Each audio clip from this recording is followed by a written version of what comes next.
What's going on, everyone? My name is Nicholas Merton here at DataDash, and today is April 2nd of 2018. Well, folks, it's time for a daily update here on the DataDash channel. A little bit later than I expected to get the video out today, guys. I got caught up on a few different things. However, the show must go on, and we've got a lot of cool things to talk about today. First and foremost, as always, though, we'll be spending some time looking at market valuations as well as doing some technical analysis on the market leaders. But outside of this as well, guys, we have some really interesting headlines to go through. First and foremost, South Korea announcing by mid-2018 that they might be pushing for new crypto tax policies. So that's interesting. There's a lot of different things to consider in regards to that, but along with that as well, we have probably the most highly requested topic I've ever had to cover on the DataDash channel, and that is the fourth dimension Bitcoin cartel. Many people have been asking me about my opinion on this, and I'll be happy to share as much as I can on it. Point out some positive notes about it as well as some of my critiques on it. Lots to discuss in that. I'm going to give that a lot of time. So let's go ahead and get through all of the other things in regards to the market, guys, and jump into the daily update. So first and foremost, general tone of the market today has been relatively positive. Most things are in the green across the market, and along with that as well, we really do have some strong players at the top here. Status doing well, as well as VeChain really coming up out of nowhere, and Binance coin gaining 14%. Stellar, some of the billion-dollar coins finally getting into that double-digit range. So good to see that in regards to some of the market leaders. So let's go ahead here, take a look at valuations in markets. We can start to see it looks like we're flattening out around $250 billion. The market has started to gain another level of support here to see as to whether or not we can start finally moving up. Again, guys, there's a lot of cheap altcoins in the market. Bitcoin is hanging low around $7,000 below the wedges we'll take a look at here in just a minute. We take a look here at altcoins as well. Again, that same flattening out there at a relatively low level compared to where we were back in December. As we head here to the yearly chart in regards to Bitcoin dominance, again, still sitting around generally around 45%. Other coins, however, still continue to gain here, guys. We're not seeing any resilience here, any suppression, I guess, in the sense of gain in market dominance. What we're really seeing is depletion of players like Ethereum. We're seeing Bitcoin Cash go down in dominance. Litecoin still, holding relatively well, but losing, as well as Ripple and Dash, Monero, a lot of other players in the market that are starting to lose those fractions of a percentage that are giving way for other coins to continue rising. So really interesting. We've been generally seeing Bitcoin and other coins sway, but now we've got the other factor of other cryptocurrencies in the top 10. So let's go ahead here, spend some time looking at Bitcoin. So we take a look here on the daily. We're still hanging below the wedge here. It'd be really nice if we came up above here, got back in this range. However, the sell side has stopped. It seems like we garnered some support around $6,500. And as we take a look here on the hourly, it looks like we might be seeing a reversal of trend. I'm not going to be, absolutely bullish on this, guys, until we see us go above 72.50. And the reason I'm saying that is because that was the resistance point, or generally around 7,200 to 7,250 was where we saw resistance the past 3 times over here in price. So as we're starting to curve up in price, find support on the 50-hour here for Bitcoin after getting a lot of these big buy-side candles coming in. We could start to see a turning point here. I'm going to wait and see what it does with the 200-hour. We need to get up above it. We need to garner support on it, get inside this wedge, and start moving towards the upside outside of the wedge. Again, don't know if we're going to see this. I've been saying that it could be very plausible, guys, that we see the sell side continue until 6,000 to find a double bottom here on the previous support. But again, there's some buy-side volume coming in. We're starting to see a lot of those big hourly candles where it's obvious that whales or institutions, to some degree, whether it be hedge funds who can buy Bitcoin right now, are starting to come in. They're starting to get a piece of the action at these lower prices. So again, always keep that in mind. Keep an eye on that. Ethereum, BTC, let's go ahead and take a look here. I'm looking at, I have futures labeled there. That'll lead towards what we're talking about in just a little bit. But as we can see here, Ethereum continuing to decline here. We had the first green pop-up day in what seemed like weeks, and we're, again, rolling over the past few days. I think, again, we've still got a little ways to go with Ethereum, guys. I'm not urgent to get into this. However, I will be stacking up on some Ethereum if we do come back down to one of these big support levels. I'm betting more than anything that we're going to probably see somewhere in between 5 million to 4 million Satoshis. I'm not touching it until we get in that range and until we find support at a previous level in the past. So because of that, waiting on Ethereum, but we're getting real close to it, guys, to where I can feel a little more confident on it. XRP, BTC. Let's go ahead and take a look here. I'm going to hit enter again. I'm trying to get better at that and go into Binance. Bittrex rather than Binance here for more price history. Holding on the 200-day, guys. Again, Nothing dramatic, nothing to the sell side. Same as kind of over here until we really get a breakdown below, and we might see some sell side if we do break below the 200-day and don't garner support. I think Ripple's pretty much bound for it. Again, I said I wouldn't touch Ripple until we reach here, but I'm going to wait to see if we get a good green candle off of this hopefully in the other case as well, maybe we might see some more sell side, and in that case we'd have a much better price range to buy XRP. But I'm not a big fan of it personally, as you all already know, so I don't mean to inflict my bias. But all right, let's see here. As we were continuing to talk about earlier, guys, Bitcoin Cash as well as other market leaders in the top 10 are again still losing dominance. Ethereum, Bitcoin Cash, Ripple, all in the same boat here. And then we take a look at Litecoin as well. As we take a look here on Bittrex, we can see that this is again still hanging down below the 50-day, kind of midway between the 50 and the 200-day. I still think this could break down, but if we start to get a breakup towards the upside around the previous highs of the green candle over here, maybe we will have a retest up to above the 50-day. Right now, though, I don't see any reason as to why that's happening. Volume is weak right now, and I think we're probably going to see what we're seeing in Ethereum and what we saw in Bitcoin Cash. And in Ripple, in many cases, we're going to see it continue to roll over. Again, these market leaders are still relatively overextended as altcoins have continued to correct. So now that we're out of the top 5 here, let's go ahead and take a look at Cardano. Cardano holding relatively strong here again. Holding strong after the double bottom we had the other day. It's really going to be a test as to whether or not we can get a break at above the 50-day here. Again, price levels really matter here, guys, as we get towards these lows. To find double bottoms, simple technical patterns like this can mean that we're really setting up for something much bigger. We need to see the volume as a catalyst, though. Same goes for other players like Icon. Icon, again, still seeing a little bit of sell-off after all of the BitThumb news. No more serious buying after obviously the hype came in. You buy the hype, you sell the news. That's the main kind of get-go in regards to crypto markets. But I'm still holding strong on this. Out of BTC, again, it's still holding below that 200-day here. Looking to see if this will potentially roll over like a lot of the other market leaders. And last but not least, we'll take a look here at, oops, I mistyped that, EOS BTC. Let's go ahead and take a look here. Again, still waiting for this to come down to the 50-day, so I'm not touching it until then. So, markets generally looking the same. Again, we're seeing the decline of top 10 market leaders outside of Bitcoin. Bitcoin's been holding relatively strong in the past 3 or 4 days rather than the sell side action we'd seen before. And we're seeing other coins, altcoins in the market in the, I think it's 16 or 1700. How much do we have now? 1600 cryptocurrencies out there in the market that are not in the top 10. Going about continuing to gain a little bit of valuation and starting to see some buy-side action. Again, we're starting to see the volume come in, guys. So look for the protocols that are cheap in the market. So now that we step out of technical analysis, let's go ahead and take a look here in regards to the headlines. There's really only one big headline out of the other one we're going to be talking about today, guys, and that is South Korean regulators coming through with a statement in regards to crypto tax reform in South Korea coming up in June, hopefully. Now, again, this is still relatively speculation. There's been no official confirmation. This mostly stemmed from a quotation here in the second paragraph here, stating from someone in the Ministry of Strategy and Finance, saying that although they do not have a specific time frame, they are thinking about announcing a virtual money tax in the first half of the year. So this is, I would say in the general sense, good news, at least in the sense of building transparency for South Korea. I know people have all types of different varieties of opinions on whether or not crypto should be taxed. I have a kind of middle ground approach in regards to it. I think that as much as I pay all my taxes, guys, it's probably best that you do that. The whole thing I believe is that if you're cashing out to fiat, if you're cashing out to dollars, absolutely you should accrue taxes because you're treating it, unless it's for commercial spending, you're using it as a sense of trading it as an asset, just like you would trading stocks and pay capital gains tax on it. You know, I think you should pay capital gains in regards to trading Bitcoin like that and changing it to fiat.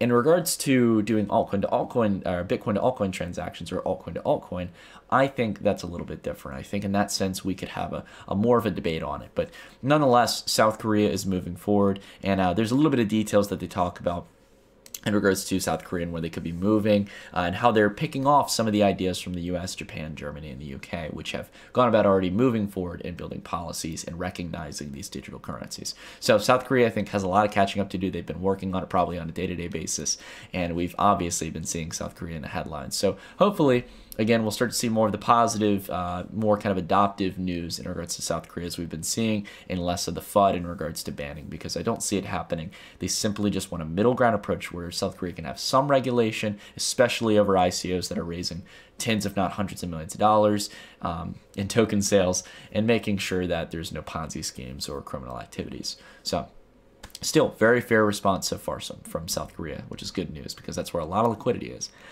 Alrighty, okay guys, gonna take a deep breath here because we have a lot to talk about in regards to the work done by supposedly the individuals known as Super Crypto on the fourth dimension Bitcoin manipulation cartel. So this has been the big thing circulating around right now. If we go down, the article has moved to Steemit, as we'll go take a look at here in just a minute, but there has been over 36,000 claps on Medium about this with a variety of different comments, and I've been hearing everyone from my Discord to the comment section to the live streams. Everyone's been talking about this, so I don't want to push it off any longer, guys. I just want to let you all know, first and foremost, shout out to Super Crypto. I love anyone going out of their way to try to find correlations in the market. It's one of my favorite things in order to try to spot trends and try to question systems. I'm a little bit of a conspiracy theorist myself, and I have no doubt that the intentions of Super Crypto are good, because I stem from the same factor that I have a distrust for banks and the financial system, as well as the regulators over those financial institutions most of the time, I'd say. So let's go ahead here and dive into the juice of this article here. So the main premise here, a lot of people are curious about this. What does it mean to be a cartel in this sense? Are we talking about the drug cartel? No, this is something much different.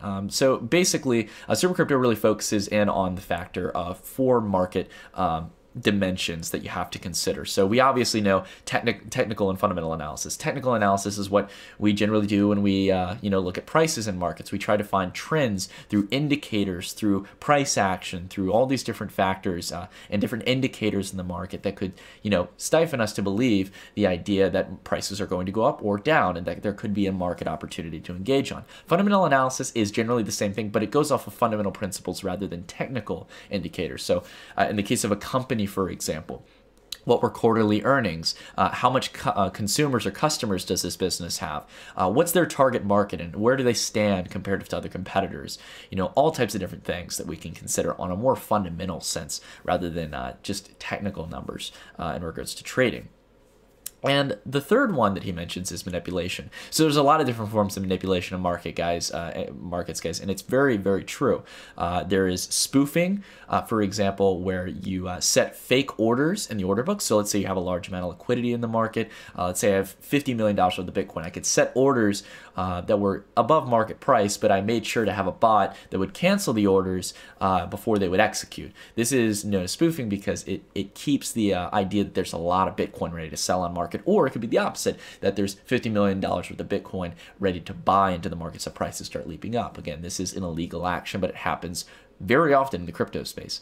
There's also as well wash trading, which is where an individual will buy and sell on the same account, and many crypto exchanges, or on two connected accounts where they're fully aware of the trades going on, and they have no negative incentive to do so, meaning that there's not going to be any negative price cancellation because they're buying and selling the same asset, and the gain or loss on one other end will be equalized because it's the same user trading.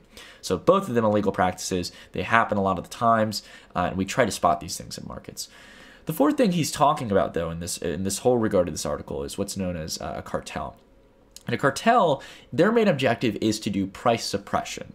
So this isn't exactly manipulation. I don't want you guys to get misled by that. It's the idea that we can conceal an asset, or in this case, a cryptocurrency's price through different means. So what are some of those means? We'll go through here and learn a little bit more detail. So we know generally what the cartel is, and we understand that the main objective of this cartel, this group of individuals that are trying to manipulate the price, is to keep it down, to suppress price, to continue to manipulate the price downwards so that it may provide a buying opportunity or keep your competitors out of the picture. That's the whole narrative they're pushing here, is the idea that banks, more than anyone, and they're kind of integrated underdogs, they're commercial banks and the hedge funds, all the bigger players are using Bitcoin futures, which we'll see as later on, as well as media and all these different forms to keep price lower, to stir FUD in markets, and to use their financial instruments to really force that FUD on the market. So we can see here, he really is going to focus in on the futures contracts as we talk about how CME's first trading day started on December 17th, and ever since then, the price has gone down. Now, that might seem like a pretty striking, correlation in markets. That seems like something we might have to factor in, and we'll take a look at that later. But he also talked about how we had some major cases of FUD come into the market. So as we scroll down here, you can get some more detail. Go ahead and drag the image up here so we can get some more details here. So he talks about how the CME, as well as the CBOE, launched Bitcoin futures generally around the peak of Bitcoin's price history, and then we started to see some really serious headlines come in. The SEC halting one of the largest ICOs ever, U.S. regulators setting a subpoena on Bitfinex and Tether, Facebook to ban Bitcoin and crypto, banks pull support of Cryptopia, all of these crazy things. Crypto is a threat to national security from the CFA. Again, there have been some really over-the-top headlines in the space. And when you do have those, you can have fun. You can have catalysts that serve as the surface level reason why price moves down. Now, whether or not they're justifiable or not, they can be a very common form of price suppression or manipulation. Again, the terms can be kind of interchanged because manipulation can go both ways. You can have false headlines that prop up price as well. But in this case, I think you'd use the narrative of price suppression. So again, as we go down here, guys, Zero, I think you referenced to some things in regards to Zero Hedge as well, which has done some good coverage on this. But another thing he points out is these 15-minute candles, where you see a lot of high volume coming in, dumping on the exchange. He also talked about OKX when they had some individuals who were trying to abuse the price drop on OKX in order to decrease the index price for Bitcoin futures. For those of you who don't know, the CME Bitcoin futures use a combination of different exchange prices in order to get a fair value level for the contract. So meaning that it might take in sources from Coinbase, it might take, I would say GDAX probably, GDAX, OKX, maybe Bitflyer, a lot of different exchanges to get a medium level price. But even in this case, supposedly there was a large amount of dumping onto the market, which manipulated the price, therefore bringing the futures contracts down as well. So we see a lot of interesting fishy things that he starts bringing up, and he really starts to focus in on the cartel and their major objective and the major tool that they use, which is futures contracts. So this is where I really want to talk about here, because I think he brings up a lot of good points. I think there's absolute price suppression in the sense of media. I absolutely agree with the idea that they would perpetrate FUD in this market, and more than anything, that there is general manipulation, spoofing, wash trading, and it's been going on. People like Bitfinex, for example, have been calling this out for months. So I have no doubt about that. The one thing I really want to focus in on here is his talk in regards to futures contracts. Now, there is a long-going debate. As someone who's trading traditional markets, I understand that there's been a long-going debate in regards to utilizing futures contracts and other financial instruments to manipulate, and in this case, suppress price in the market for a lot of commodities. So let's go ahead and really kind of dive into this here. So the first thing he talks about is the introduction of uranium futures, which were launched back in May of 2007. It was a pretty big move, just like it was for Bitcoin, to introduce these new financial instruments, a new way to trade uranium. So he basically focuses first and foremost on this idea of uranium going from $5 to $130 from 1993 to 2007. Huge amount of price action to the upside, almost going practically parabolic. And then after the issuance of the futures contracts, we see a massive decline in price. So it would seem as if they were utilizing futures contracts to suppress price. Now, I think when we look at that on the surface level, we look at this chart and we say, oh my God, how could this, I mean, this is obviously a true correlation. And the correlation is causation in the sense that it caused the price to go down, that institutions were utilizing futures contracts to suppress the price down. Well, first and foremost, I think this has to be one of the more kind of out there claims in regards to this, because uranium, let's really kind of take a look at this graph here. So I'm going to blow it up here. I hope I have enough room, guys. I don't mean to take up the webcam here, and I'll even go back to make sure that you guys can really see this. But generally speaking, we have to consider something here. This is a very common case of what I think we saw with Bitcoin here, and I don't think it's so much futures contract manipulation. So we saw uranium, for example, as we talked about earlier, going from a single-digit price range all the way up to around $130 to $140. And that is a massive, massive move in price. That is huge to see in any commodities market. And notice how much like Bitcoin, we had a very parabolic run up. Now, when we think about it, the futures contracts didn't come out of nowhere. When these futures contracts were introduced, there was well-known hype coming up to the announcement of futures contracts that uranium markets are maturing and that we're seeing institutional adoption and options for traders into this market. Kind of the same as what we saw with Bitcoin. And again, I want to go back to what I was kind of refraining to here just a few seconds ago. The idea of buying into the hype. This is what happens in a lot of market cycles. It's the idea that if I buy into the hype of something, I'm going to there's something we're looking forward to. It's kind of like, for example, when there's an announcement of a potential rebranding coming into a cryptocurrency. Something kind of arbitrary and silly, but it's something to look forward to. It's something new, an announcement that's come out. And for uranium futures, that is a very big deal for uranium markets to have futures contracts.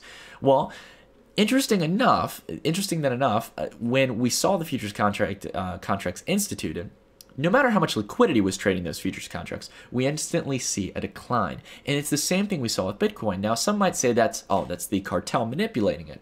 Well, what it really is, in my opinion, from what I can gauge, guys, is market cycles. Buy the hype, sell the news. It's one of the oldest statements in the trading book. It's the same thing that happened with Bitcoin. We were all well aware of the CBOE, the Chicago Board Options Exchange, as well as the CME coming out with Bitcoin futures. So in that case, I don't think that this is price manipulation. Now, the thing that crypto would probably engage here is the idea that, well, look at uranium's price. It's never come back since then. First off, we have to understand that, guys, this was a ridiculous parabolic run-up. On a fundamental sense, the commodity, just like all other commodities, oil did the same thing. All these commodities spiked up during this time period back in 2007 and going to 2008. The thing we need to keep in mind in a fundamental sense is that uranium was not demanded this heavily. And maybe in the short term, but in the long term, we didn't have an announcement that over the next year, we're going to have 1,000 new nuclear reactors coming in. There's already been a massive stigma against nuclear energy, no matter where you stand on it. There's just been a lot of people critical over it, government specifically. And an important thing to note about the prolonged price suppression, I'll move out of this so you guys can make sure to really see this here. A lot of people would say that, as we can see here, the price has been going down. But price for uranium, I would only assume, would have continued to go up as we started to see here. But what did we have happen?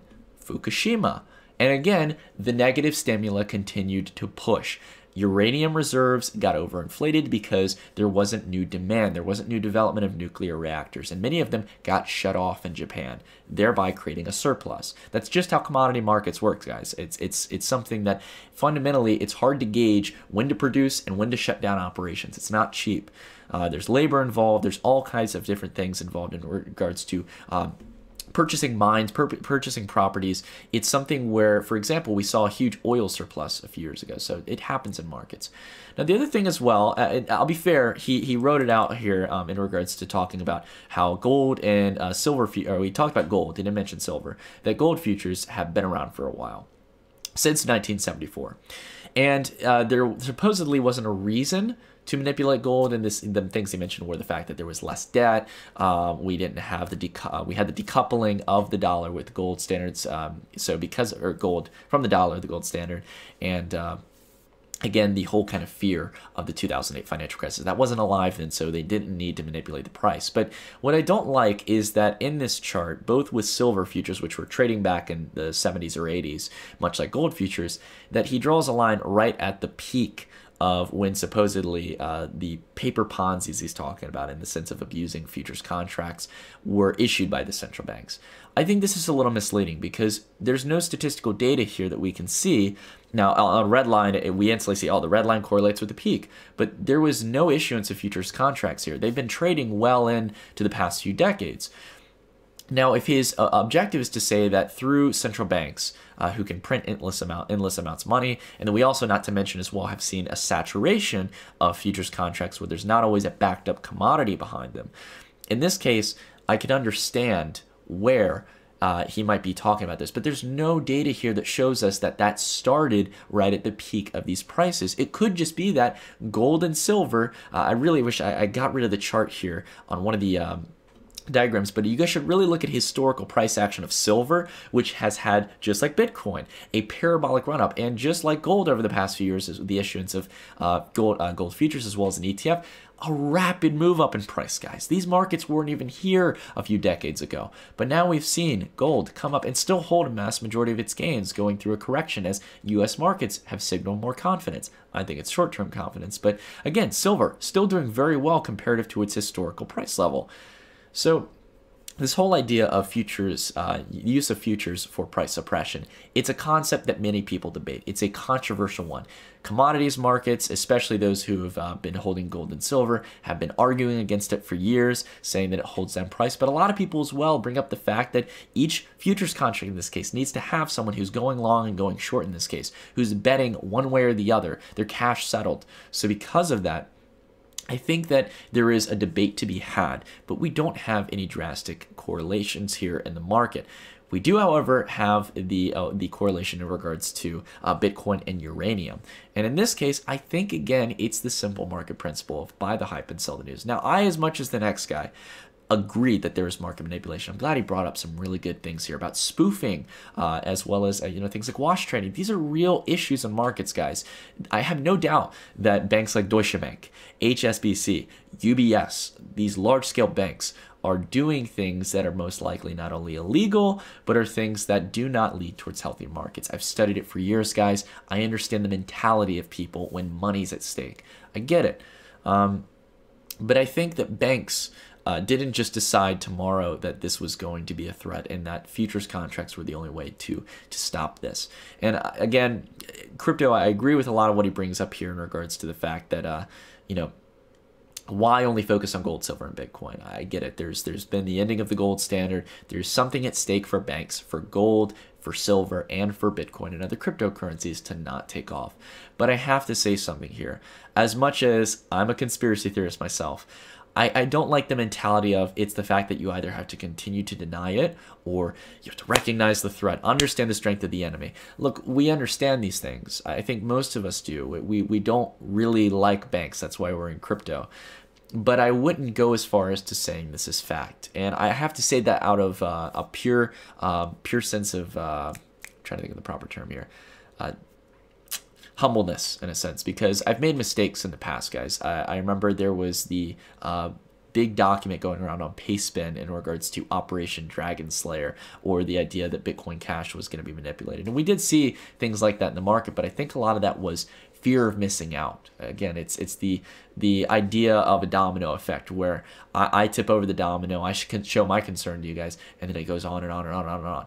I don't want to do that there. I don't want to stir FOMO or FUD. I don't think it's right for me as a content producer. And until I see more evidence of it, I'm not going to go about doing it. The one thing I'd say, the biggest criticism I have, and again, it's nothing towards crypto, but the whole idea of his thing is stop selling Bitcoin to the cartel. But he talks about selling the fucking rally. Sorry for my language, but buy the fucking dip, sell the fucking rally. That's the whole idea here. If you go down the chart, he's saying how the idea is to accumulate as the price goes down. Now, I agree with accumulation as the price goes down.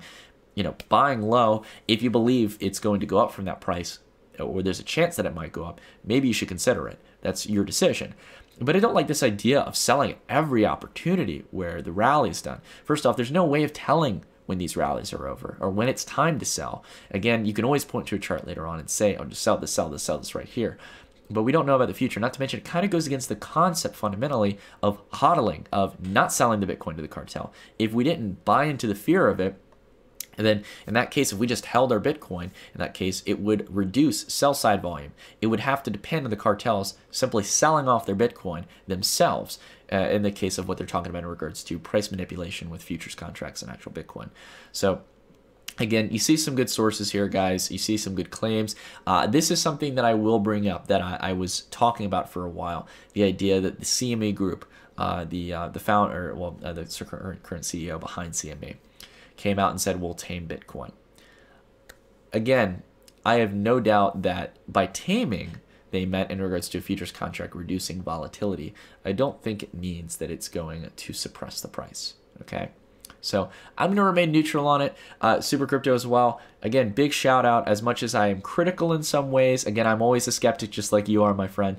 And I think that it's awesome that you're at least teaching people some of the fundamental flaws in markets, as well as trying to kind of, spur a narrative in regards to what you believe is going on.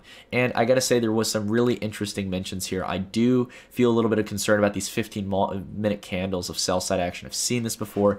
Could just be, some institutions laying in profits. Not to mention as well, there is a mass coordination of media manipulation in this case. There's always headlines that come rushing in. They love the clicks. And I also think as well, maybe there are some whales who have ties towards the media and headlines. So again, lots of things to take into regards to this, guys. I'd like to hear what you all think about it, though. I know it's controversial, but again, I'm going to be critical on everything, guys. I want to make sure that we're not just all going to buy into this and then panic sell and then do exactly what the opposite objective is of this article, to make sure that we don't sell all of our Bitcoin to the cartel. We don't want to do that. We want to hodl. We want to hodl, and well, I'm not going to tell you guys to do anything. You guys can decide for yourself. There is some times where you have to sell, but I would not recommend, in my personal opinion. I just at least know I'm not selling when we're down towards fresh lows after around a 70% correction of markets. I just can't do it, guys. But again, love to hear what you guys think down below. Leave some comments, get a discussion going. Let's see what you guys think about it. Love to hear down below in the comments. And as always, keep skeptical, guys. Trade smart, invest safe, and I'll see you guys in the next video. Stay tuned.